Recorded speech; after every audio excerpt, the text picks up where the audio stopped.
Welcome back to another episode of Rock Boys Football. Mario Cristobal, the Miami Hurricanes, wrapping up their spring game this Saturday afternoon. Want to hop on and just give a little instant reaction, talk about some players that really stood out to the fellas heading into the 2024 season. And Dill, this Miami Hurricane spring game is kind of annually probably one of my favorite spring games to watch because we talk about this program so much on the recruiting trail, and to start seeing these young guys either wear the Miami Hurricane jersey for the first time or take steps going in from year one to year two, I find it to be a blast. Really excited to get into it. Before we do, and as always, just want to say thank you to you guys. A massive shout out to the Miami Hurricane fans. Y'all know I love talking this program. The amount of support you guys continue to show to the boys truly does mean a lot. If y'all do enjoy the content, consider subscribing to the channel. And Dill, I'm going to kick this one off to you.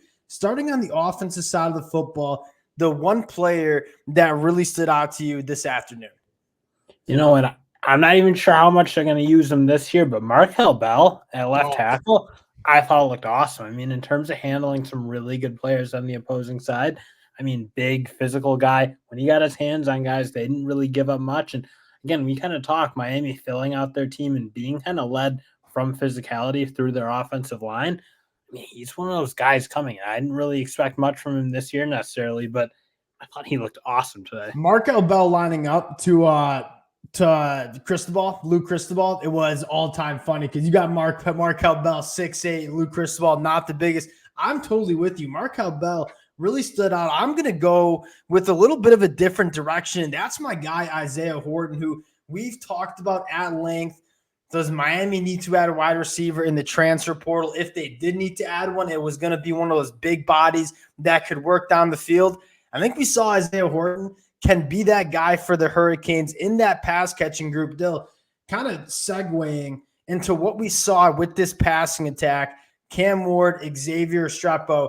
We've talked about this all spring. We got to see it for the first time in live. That is, again, it's going to be a special connection throughout that 2024 season. I mean, you've been banging the table for that all year. Like, look out for those two on big money downs. Like, I think that's going to be the kind of the connection point. And you were right. I mean, the way he went to Xavier Restrepo pretty much everywhere on the field, down underneath, in through the middle. I mean, just really felt comfortable going to him. And then you obviously can see you need to give Restrepo his touches because he's so good with the ball in his hands, does such a good job making plays. And I mean, that those two could be really special, especially the fact that you saw the young guys play really, really well. So it won't be like Restrepo and maybe Jacoby George, and then you're kind of looking at who else it's going to be. I mean, I'm going to be straight up. I love this wide receiver room. Like, I get it's always easy to want to go add names in the transfer portal. And if there's an elite wide receiver with how good this team is, I wouldn't blame Miami for kicking the tires on it. But I look at Xavier Restrepo. I look at Jacoby George, the upside you have there from what you saw from Isaiah Horton. Even the young guys, Ray Joseph looks like he's going to take a step. JoJo Trader is going to contribute to this team as a true freshman. I look at the wide receivers and say, I love this wide receiver room with Cam Ward distributing the football. You're extremely excited about that proposition, Dill. You got to see Pancake Honcho work at that right tackle spot. I thought you saw good things from him as well. The offensive line, they had some battles with what is going to be one of the better defensive lines in the country. I like how that group's coming along as well.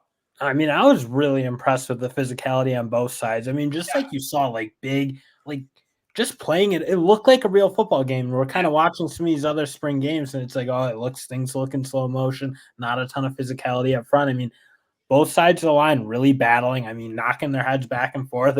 That was a really, really well played game in the trenches. And again, we didn't really expect much less. We knew Miami was going to be really good in the trenches. But I was really impressed by just the physicality of what they were bringing and kind of almost how that kind of I don't know, represents almost what Miami's doing in terms of how they're building. That's what we've said. Like, you look at Mario Cristobal and the focus and the emphasis on how he's going about building this roster in the 2024 class, clear as day. The defensive line, the 2023 class, the offensive line. Mario Cristobal wants the strength of this Miami Hurricanes team to be along the line of scrimmage. And I think you saw today that's kind of coming to fruition going into year three. The tight end position was a position we've talked about a lot during spring ball. it's not going to be a featured position in this passing attack.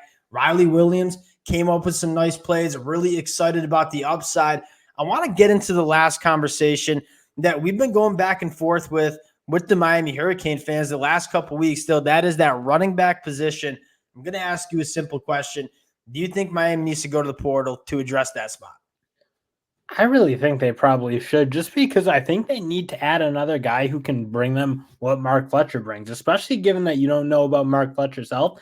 But I think you kind of said, like, this team is frankly too good to let a subpar running game, if Mark Fletcher's not totally ready, take him back. I mean, when you go out and get a guy like Cam Ward and add him to a team that was kind of in Miami's position where you're looking, and I'm not saying they're necessarily the favorites to win a national title this year, but like, I wouldn't say they can't do it. I think this team's talented enough in theory to do it. And I don't think, given how many good running backs I think are going to pop in the portal, you already see guys like Damian Martinez.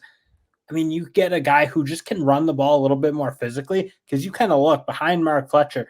I don't get the sense those guys were really physical runners in the way I think they want to run. And like you saw Elijah Lofton get used, and Elijah Lofton would be a good running back, but I look at Elijah Lofton and like, do you want to take a super talented offensive weapon and kind of stick him at a running back position where, yeah, even if he looks good at that spot, I feel like he's going to look better at that tight end H-back position. I thought it was a little bit of a hole today, and especially with how Miami wants to run physically. I don't know if you saw that physical running back in that offense that kind of gives what you want to see for this Hurricanes offense. I would love to hear the Miami fans and some of their thoughts in the comment section as well. But to close out the offensive conversation, this offense is going to take a massive step in the right direction. Heading into 2024. Cam Ward, I thought, like, again, even this is just something intangibly, but getting the ball, like making some plays. And that's something I don't think you saw enough of last year, and where when plays broke down, you kind of saw chaos and it went the wrong way. I mean, Cam Ward making some of those shovel passes, just making some of those winning plays that, again, he can obviously throw the ball, distribute it really at a high level, get the ball down the field, all the traditional things you want to see. But like those winning plays, I feel like he was making where Miami just didn't do him a whole lot last year. And I thought you saw that during the spring game. That's a massive point. You look at the biggest hole I thought in Tyler Van Dyke's game, other than when he had the turnover yips, that was a massive hole, to be fair, not being able to create. Like Cam Ward can create. He can make things happen. Miami hasn't had a quarterback that's been able to do that. You saw hints of that during spring ball. When they're going live in the fall, you're only going to see more of that creativity that Cam Ward brings to that quarterback position. I think that was an excellent point. Dale, on the defensive side of the football, I'll kick it to you first. The guy that kind of caught your eye on this Hurricanes defense, I have a feeling I know where you're going. You know it's going to be Anthony Campbell, because he's not even a guy I was super familiar with. I mean, an older veteran guy out of Louisiana, or something. But I mean, just looking at he looks like a different athlete. I mean, be that big and not get moved around, frankly, at 6'7", 300 pounds or so. I mean, that's a hard kind of line to toe, if you will. They look very different than C.J. Clark and Marley Cook, who are a little shorter, a little squattier, easier to play with leverage. But I thought Campbell played really well. I thought he looked good rushing the passer. And that was something we kind of been talking about too, is that depth in that interior line and where you're going to get the playmakers as you lose some guys or some of the guys the ilk you lose last year. I really liked his game. I mean, an older veteran player, didn't necessarily expect to see him a whole lot on the Miami field. Man, I thought he played really well against, obviously, a very good offense. I'll give you another one that I thought flashed on the inside. That's Marley Cook. You start feeling a little bit better about the depth on the defensive line. And that was another position that we were, kind of kicking it around. Like, does Miami need to add an interior defensive lineman in the portal? I mean, you have Justin Scott coming in. I thought you saw some really good things from Marley Cook. You obviously shouted out Anthony Campbell. I almost feel pretty good about the inside of that defensive line as well. We know the edge rushers are going to be extremely good.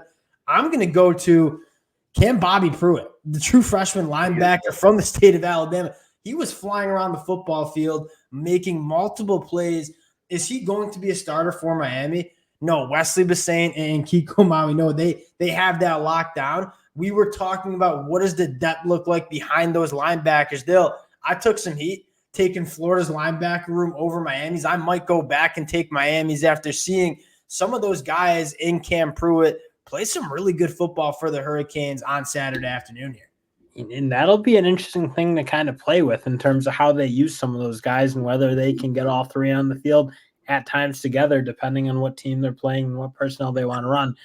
But honestly, the way Cam Pruitt, and frankly, because he can cover, I think, better than the other two, I think he could find his way on the field. I mean, you saw him running down with I think it was a running back on a wheel route or maybe it was a tight end, but obviously being able to play the football in the way he can and be able to play in that man coverage kind of scheme, I mean, he can find his way on the field in some capacity if he. They got some young linebackers. The Darius Hayes, Cam Pruitt. Like, I like what they have coming up, and obviously Wesley Bissain played really good. You're starting to see him put it together as kind of that running mate to Maui Noah.